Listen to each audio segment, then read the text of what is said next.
ইন্নাল হামদালিল্লাহি ওয়াসসালাতু ওয়াসসালামু আলা রাসূলিল্লাহি ওয়া আলা আলিহি ওয়াসহাবিহি ওয়াসাল্লামা তাসলিমান কাসীরান মাজিদান ইলা ইয়াউমিদ্দিন, আম্মা বা'দ। সিরা সিরিজের এই পর্বে আমরা আল্লাহ রাসূল সাল্লাল্লাহু আলাইহি ওয়াসাল্লামের নবুয়তের জীবনে প্রবেশ করতে যাচ্ছি। সম্ভবত পুরো পৃথিবীর ইতিহাসে শুরু থেকে শেষ পর্যন্ত সবচেয়ে তাৎপর্যপূর্ণ ঘটনা এটি। এর আদলেই আল্লাহ আমাদের মুসলিম করেছেন এবং রাসূলুল্লাহ সাল্লাল্লাহু আলাইহি ওয়াসাল্লামের উম্মতের অংশ হবার সৌভাগ্য দিয়েছেন। আলহামদুলিল্লাহ। আল্লাহ রাসূল সাল্লাল্লাহু আলাইহি ওয়াসাল্লামের প্রথম ওয়াহী লাভের ঘটনাটি বর্ণনা করেছেন উম্মুল মুমিনিন আয়েশা রাদিয়াল্লাহু আনহা। যদিও তার তখন জন্মই হয়নি, কিন্তু রাসূলুল্লাহ সাল্লাল্লাহু আলাইহি ওয়াসাল্লাম থেকে যেভাবে শুনেছেন ঠিক সেভাবেই আমাদের কাছে বর্ণনা করেছেন। আয়েশা রাদিয়াল্লাহু আনহার এই বর্ণিত হাদিসটি খুবই চমৎকার। শুনলে মনে হবে তিনি যেন সে সময় ছিলেন আর সব কিছু দেখেছেন। যাই হোক, সহিহ বুখারীর ওয়াহী অধ্যায়ের এই হাদিসটি আমরা সবার প্রথমে বর্ণনা করব, আর এরপর আমরা কথা বলবো প্রথম ওয়াহী লাভের আগের দিনগুলি কেমন ছিল, এরপর রাসূলুল্লাহ সাল্লাল্লাহু আলাইহি ওয়াসাল্লামের প্রতিক্রিয়া কেমন ছিল, প্রথম ওয়াহীর তাৎপর্য ইত্যাদি বিষয় নিয়ে। আয়েশা রাদিয়াল্লাহু আনহা বলেন, রাসূলুল্লাহ সাল্লাল্লাহু আলাইহি ওয়াসাল্লামের প্রতি সর্বপ্রথম যে ওয়াহী আসে সেটা ছিল ঘুমের মধ্যে সত্য স্বপ্নরূপে। যে স্বপ্নই তিনি দেখতেন সেই স্বপ্নই একেবারে ভোরের আলোর ন্যায় প্রকাশ পেত, অর্থাৎ সেই স্বপ্ন সত্য হতো। এরপর নির্জনতা তার কাছে পছন্দনীয় হয়ে ওঠে এবং তিনি হেরা গুহায় একাকী থাকতে শুরু করেন। হেরা গুহায় তিনি একাধারে বেশ কয়েক রাত ইবাদতে নিমগ্ন থাকতেন। এরপর পরিবারের কাছে ফিরে যেতেন আর কিছু খাদ্য সামগ্রী নিয়ে হেরা গুহায় ফিরে আসতেন। তিনি খাদিজা রাদিয়াল্লাহু আনহার কাছে ফিরে আসতেন আর এসে আবার অনুরূপ সময়ের জন্য কিছু খাদ্য সামগ্রী নিয়ে ফিরে যেতেন। এভাবে চলতে থাকল। আর একদিন হেরা গুহায় অবস্থানকালে তার কাছে ওয়াহী আসলো। ফেরেশতা জিবরিল আলাইহিস সালাম তার কাছে এসে বললেন, ইকরা, অর্থাৎ পড়ুন। রাসূলুল্লাহ সাল্লাল্লাহু আলাইহি ওয়াসাল্লাম বললেন, আমি তো পড়তে জানি না। রাসূলুল্লাহ সাল্লাল্লাহু আলাইহি ওয়াসাল্লামের ভাষায়, তারপর জিবরিল আমাকে জড়িয়ে ধরে এমনভাবে চাপ দিলেন যে আমার খুব কষ্ট হলো। তারপর তিনি আমাকে ছেড়ে দিলেন, বললেন, ইকরা। আমি বললাম, আমি তো পড়তে জানি না। তিনি দ্বিতীয়বার আমাকে জড়িয়ে ধরে এমনভাবে চাপ দিলেন যে আমার খুব কষ্ট হলো। এরপর তিনি আমাকে ছেড়ে দিলেন, বললেন, ইকরা। আমি বললাম, আমি তো পড়তে জানি না। এরপর তৃতীয়বার তিনি আমাকে জড়িয়ে ধরে চাপ দিলেন, এরপর ছেড়ে দিয়ে বললেন, ইকরা বিসমি রাব্বিকাল্লাযী খালাক, খালাকাল ইনসানা মিন আলাক, ইকরা ওয়া রাব্বুকাল আকরাম, আল্লাযী আল্লামা বিল কলম, আল্লামাল ইনসানা মা লাম ইয়ালাম। তারপর এই আয়াতগুলো নিয়ে রাসূলুল্লাহ সাল্লাল্লাহু আলাইহি ওয়াসাল্লাম ফিরে এলেন। তার অন্তর তখন কাঁপছে। তিনি খাদিজা রাদিয়াল্লাহু আনহার কাছে এসে বললেন, জাম্মিলুনি জাম্মিলুনি, অর্থাৎ আমাকে চাদর দিয়ে ঢেকে দাও, আমাকে চাদর দিয়ে ঢেকে দাও। তারা তাকে চাদর দিয়ে ঢেকে দিলেন। অবশেষে তার ভয় দূর হল। এরপর তিনি খাদিজার কাছে সব ঘটনা খুলে বললেন, আমি নিজেকে নিয়ে শঙ্কিত বোধ করছি। খাদিজা রাদিয়াল্লাহু আনহা তখন বললেন, আল্লাহর কসম, কখনো না, আল্লাহ কখনো আপনাকে অপমানিত করবেন না। আপনি তো আত্মীয় স্বজনদের সাথে সদ্ব্যবহার করেন, আপনি অসহায় দুর্বলের দায়িত্ব বহন করেন, নিঃস্বকে সাহায্য করেন, মেহমানের মেহমানদারি করেন এবং দুর্দশাগ্রস্তকে সাহায্য করেন। এরপর খাদিজা রাদিয়াল্লাহু আনহা তাকে নিয়ে চলে গেলেন তার চাচাতো ভাই ওয়ারাকা ইবন নওফেল ইবন আব্দুল আসাদ ইবন আব্দুল উজ্জার কাছে। ওয়ারাকা ইবন নওফেল জাহিলি যুগে খ্রিস্ট ধর্ম গ্রহণ করেছিলেন এবং তিনি হিব্রু ভাষা লিখতে জানতেন। আল্লাহ তাকে যতটুকু তৌফিক দিয়েছিলেন সে অনুযায়ী তিনি হিব্রু ভাষায় ইনজিল থেকে অনুবাদ করতেন। সে সময়ে ওয়ারাকা ছিলেন খুবই বৃদ্ধ, অন্ধ হয়ে গিয়েছিলেন। খাদিজা রাদিয়াল্লাহু আনহা তাকে বললেন, হে চাচাতো ভাই, আপনার ভাতিজার কথা শুনুন। ওয়ারাকা তাকে বললেন, ভাতিজা, তুমি কি দেখেছ?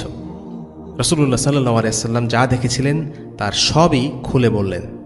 তখন ওয়ারাকা তাকে বললেন, তিনি হচ্ছেন আন-নামুস, ইনিই তো সেই দূত যাকে আল্লাহ মূসা আলাইহিস সালামের কাছে পাঠিয়েছিলেন। ইস, আমি যদি সেদিন যুবক থাকতাম, ইস, আমি যদি সেদিন জীবিত থাকতাম যেদিন তোমার কওম তোমাকে বের করে দেবে। রাসূলুল্লাহ সাল্লাল্লাহু আলাইহি ওয়াসাল্লাম বললেন, তারা আমাকে বের করে দেবে? তিনি বললেন, হ্যাঁ, অতীতে যিনি তোমার মতো কিছু নিয়ে এসেছেন তার সঙ্গেই শত্রুতা করা হয়েছে। সেদিন যদি বেঁচে আমি থাকি তবে আমি তোমাকে সর্বতোভাবে সাহায্য করব। এর কিছুদিন পর ওয়ারাকা ইবনে নওফেল ইন্তেকাল করেন, আর ওয়াহি নাজিল কিছুদিন স্থগিত থাকে। হাদিসটি এখানেই শেষ। এবার আমরা এই হাদিসটির বিভিন্ন অংশ নিয়ে আলোচনা করার চেষ্টা করব। প্রথমেই আলোচনা করা যাক নবুয়তের আগের দিনগুলি নিয়ে। আল্লাহ রাসূল সাল্লাল্লাহু আলাইহি সাল্লামের নবুয়তের আগের দিনগুলো ছিল অন্যান্য দিনের চাইতে ভিন্ন। এই নবুয়ত নিঃসন্দেহে পৃথিবীর মধ্যে সবচেয়ে তাৎপর্যপূর্ণ ঘটনার একটি। এই বিশাল ঘটনার আগে রাসূলুল্লাহ সাল্লাল্লাহু আলাইহি সাল্লামের লাইফস্টাইলে কিছুটা পরিবর্তন আসে, যা তাকে এই বিশাল ঘটনার জন্য মানসিকভাবে কিছুটা হলেও প্রস্তুত করে তোলে। নবুয়ত লাভের পূর্ব থেকেই নবুয়তের কিছু চিহ্ন রাসূলুল্লাহ সাল্লাল্লাহু আলাইহি সাল্লামের জীবনে প্রকাশ পেতে থাকে। যেমন একটি পাথর আল্লাহ রাসূল সাল্লাল্লাহু আলাইহি সাল্লামকে সালাম দিত। এই অদ্ভুত ঘটনা ঘটত নবুয়ত লাভের আগেই। জাবির ইবনে সামুরা রাদিয়াল্লাহু আনহু থেকে বর্ণিত হাদিসে রাসূলুল্লাহ সাল্লাল্লাহু আলাইহি সাল্লাম বলেন, মক্কার সেই পাথরের কথা আমি মনে করতে পারি যে পাথরটি আমি নবী হিসেবে আবির্ভূত হবার পূর্বে আমাকে সালাম দিত। সেই পাথরকে আমি এখনও চিনতে পারি। এরপর যেমন প্রথম ওয়াহি পাবার কিছুকাল আগ থেকে আল্লাহ রাসূল সাল্লাল্লাহু আলাইহি সাল্লাম স্বপ্ন দেখা শুরু করেন। তার এই স্বপ্ন দেখা শুরু হয় নবুয়ত লাভের প্রায় 6 মাস আগ থেকে। এই স্বপ্নগুলো ছিল সত্য স্বপ্ন বা ভালো স্বপ্ন। সত্য স্বপ্ন হলো এক প্রকারের ওয়াহি বা সুসংবাদ। মা আয়েশা রাদিয়াল্লাহু আনহার ভাষায়, তিনি যে স্বপ্নই দেখতেন তা একেবারে ভোরের আলোর ন্যায় প্রকাশিত হতো। এ কথার অর্থ হচ্ছে আল্লাহ রাসূল সাল্লাল্লাহু আলাইহি সাল্লাম যে স্বপ্নগুলো দেখতেন সেগুলো সত্য হয়ে যেত। তিনি যেভাবে দেখতেন বাস্তবেও ঠিক সেভাবেই স্বপ্নগুলো সত্য হতো। এছাড়াও নবুয়তের আগের দিনগুলিতে আল্লাহ রাসূল সাল্লাল্লাহু আলাইহি সাল্লাম একাকিত্ব আর নির্জনতাকে উপভোগ করতে থাকেন। আয়েশা রাদিয়াল্লাহু আনহা বর্ণনা করেন, এরপর নির্জনতা তার কাছে পছন্দনীয় হয়ে ওঠে এবং তিনি হেরা গুহায় একাকী থাকতে শুরু করেন। হেরা গুহায় তিনি একাধারে বেশ কয়েক রাত ইবাদতে নিমগ্ন থাকতেন। এরপর পরিবারের কাছে ফিরে যেতেন আর কিছু খাদ্য সামগ্রী নিয়ে হেরা গুহায় ফিরে আসতেন। তিনি খাদিজা রাদিয়াল্লাহু আনহার কাছে ফিরে আসতেন আর এসে আবার অনুরূপ সময়ের জন্য কিছু খাদ্য সামগ্রী নিয়ে ফিরে যেতেন। এই হেরা গুহাটি ছিল মক্কা থেকে কয়েক কিলোমিটার দূরে হেরা পর্বতে। তখন হেরা পর্বতের গুহা থেকে কাবাকে দেখা যেত। সেখানে আল্লাহ রাসূল সাল্লাল্লাহু আলাইহি সাল্লাম একাকী বসে বেশ কিছুদিন আল্লাহর ইবাদত করেছিলেন। অর্থাৎ রাসূলুল্লাহ সাল্লাল্লাহু আলাইহি সাল্লাম তার নবুয়ত প্রাপ্তির আগ থেকেই আল্লাহর ইবাদত করতেন। তিনি আল্লাহকে চিনতেন। হেরা গুহার এই নির্জন সময়টা ছিল আল্লাহর সৃষ্টি সম্পর্কে ভাবার জন্য রাসূলুল্লাহর এক সুবর্ণ সুযোগ। এই সময়টা তিনি দুনিয়ার ব্যস্ততা, চাপ আর ক্লান্তি থেকে দূরে থাকতেন। এই সময়টা ছিল তার জন্য সৃষ্টির উদ্দেশ্য এবং আল্লাহর ইবাদত নিয়ে ভাবার সময়, যাকে আমরা তাফাক্কুর বলি। এর মাধ্যমে আল্লাহ তাকে প্রশিক্ষণ দিয়েছেন, কেননা ধ্যান ও গভীর চিন্তা অন্তরকে শুদ্ধ করে। সত্য স্বপ্নগুলো আল্লাহ রাসূলের মনকে বিশেষ ঘটনার জন্য মানসিকভাবে প্রস্তুত করে তুলেছিল। সত্যি বলতে প্রথম ওয়াহী লাভের ঘটনা ছিল রাসূলুল্লাহ সাল্লাল্লাহু আলাইহি সাল্লামের জন্য বেশ ভীতিকর একটা অভিজ্ঞতা। যদি কোনো স্বপ্ন দেখা ছাড়াই হঠাৎ করে জিবরিল আলাইহিস সালাম ওয়াহী নিয়ে আগমন করতেন, তখন তার সাথে কথা বলা হয়তো রাসূলুল্লাহ সাল্লাল্লাহু আলাইহি সাল্লামের জন্য আরও বেশি কঠিন হয়ে পড়ত। কিন্তু ভালো স্বপ্ন, সুন্দর স্বপ্ন আর সেই স্বপ্নের বাস্তবায়ন ওয়াহির পুরো বিষয়টাকে সহজ করে তুলেছিল, একটা আবহ তৈরি করেছিল। আর ভালো স্বপ্ন হলো এক প্রকার ওয়াহি। কাজেই মূল ওয়াহী লাভের ঘটনা আর সুস্বপ্নগুলো ছিল আল্লাহ রাসূল সাল্লাল্লাহু আলাইহি সাল্লামের জন্য এক প্রকার মানসিক প্রস্তুতি, বড় কিছুর জন্য নিজেকে প্রস্তুত করে রাখা। হাদিসের পরবর্তী অংশে এসেছে, জিবরিল আলাইহিস সালাম আগমন করলেন এবং রাসূলুল্লাহকে বললেন, ইকরা। ইকরা শব্দটির দুটি অর্থ আছে। তার মধ্যে একটি হলো পড়া, আরেকটি হলো তিলাওয়াত করা। এই প্রেক্ষিতে অর্থটা ছিল তিলাওয়াত করো। রাসূলুল্লাহ তখন বলে উঠলেন, আমি তো পড়তে যাই না। জিবরিল তখন নবীজিকে শক্ত করে বুকে জড়িয়ে ধরে চাপ দিলেন, এরপর ছেড়ে দিয়ে বললেন, ইকরা। নবীজি বললেন, আমি তো পড়তে যাই না। পুনরায় জিবরিল তাকে বুকে জড়িয়ে ধরে চাপ দিয়ে বললেন, ইকরা। এভাবে একবার, দুবার, তিনবার করার পর অবশেষে তিনি কোরআনের নাজিলকৃত প্রথম আয়াতসমূহ, এগুলো ছিল সূরা আলাকের প্রথম 5 আয়াত। শ্রোতাবৃন্দ, আমরা কি অনুভব করতে পারছি এটা কত বড় একটা ঘটনা? উস্তাদ সৈয়দ কুতুবের ভাষায় বলতে গেলে জিবরিল এবং রাসূলুল্লাহ সাল্লাল্লাহু আলাইহি সাল্লামের প্রথম সাক্ষাতের এই ঘটনা একটি বিশাল তাৎপর্যপূর্ণ এবং চাঞ্চল্যকর ঘটনা। পৃথিবীর পুরো মানব জাতির জীবনে এই ঘটনা কী প্রভাব রেখেছে তা আসলে আমরা খুব কমই অনুধাবন করতে পারি। কোনো সন্দেহ ছাড়া, কোনো আতিশয্য ছাড়াই আমরা বলতে পারি এই ঘটনা, এই মুহূর্ত ছিল পৃথিবীর বুকে ঘটে যাওয়া সবচেয়ে সেরা ঘটনা। ভেবে দেখি কেমন সেই ঘটনার বাস্তবতা।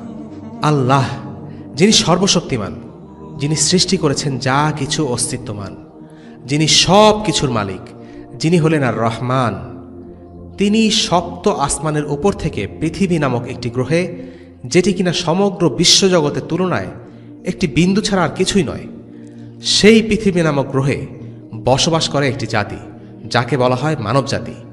সেই জাতিকে সেই মহান সত্তা সম্মানিত করেছেন। আল্লাহ সুবহানাহু ওয়া তাআলা সেই মানব জাতিকে সম্মানিত করেছেন তাদেরই মধ্য থেকে একজন মানুষকে বাছাই করার মাধ্যমে, যিনি কিনা তার কাছ থেকে ওয়াহী লাভ করবেন, যার কাছে সেই মহান সত্তার পক্ষ থেকে আয়াত নাজিল হবে এবং যিনি পৃথিবীর বুকে মহান আল্লাহর ইচ্ছাকে বাস্তবায়িত করবেন। এই ঘটনায় নবীজির প্রতিক্রিয়া কেমন ছিল? রাসূলুল্লাহ সাল্লাল্লাহু আলাইহি সাল্লাম যখন একাকী নির্জনে শান্ত নিবিষ্ট মনে বসে আছেন, তেমনই এক মুহূর্তে আগমন ঘটেছিল জিবরিলের। জিবরিল রাসূলুল্লাহ সাল্লাল্লাহু আলাইহি সাল্লামের কাছে বিভিন্ন সময়ে বিভিন্ন বেশে এসেছেন। কখনো এসেছেন কুচকুচে কালো কেশ আর ধবধবে শুভ্র পোশাক পরিহিত অবস্থায়, কখনো এসেছেন সাহাবী দিহায়া আল কলবের রূপে। কিন্তু ওয়াহির সেই প্রথম দিনে জিবরিল কোনো মানুষের রূপে নয়, নিজের রূপেই মুহাম্মদ সাল্লাল্লাহু আলাইহি সাল্লামের সামনে নিজেকে প্রকাশ করেন। প্রকাণ্ড সেই সত্তা, আচ্ছন্নকারী আবির্ভাব, কয়েকশো পাখা দিগন্ত ঢেকে ফেলেছে। তাতে শোভা পাচ্ছে নাম না জানা অগণিত মণিমুক্তা আর প্রবাল। আর এই অতিকায় সত্তা এসেই বললেন, ইকরা। এই ঘটনায় নবীজির প্রতিক্রিয়া কেমন ছিল? কেমন ছিল তার মানসিক অবস্থা? জিবরিল যখন তাকে চেপে ধরলেন, কেমন লাগছিল তার? আল্লাহ তাআলা বলেন, ইন্না সানুলকি আলাইকা কওলান সাকিলা, নিঃসন্দেহে আমরা আপনার উপরে চাপাচ্ছি এক গুরুভার বাণী। আল্লাহর কালাম কোনো ছেলে খেলা নয়, হালকাভাবে নেয়ার জিনিসও নয়। প্রথম ওয়াহির ঘটনা রাসূলুল্লাহ সাল্লাল্লাহু আলাইহি সাল্লামের মনে ব্যাপক মানসিক চাপের জন্ম দেয়। তিনি ক্লান্ত, অবসাদগ্রস্ত এবং খুবই ভারী বোধ করছিলেন। তার এই অবস্থায় বলে দেয় যে বার্তা তার উপর নাজিল হয়েছে তা খুবই গুরুত্বপূর্ণ এবং দামি।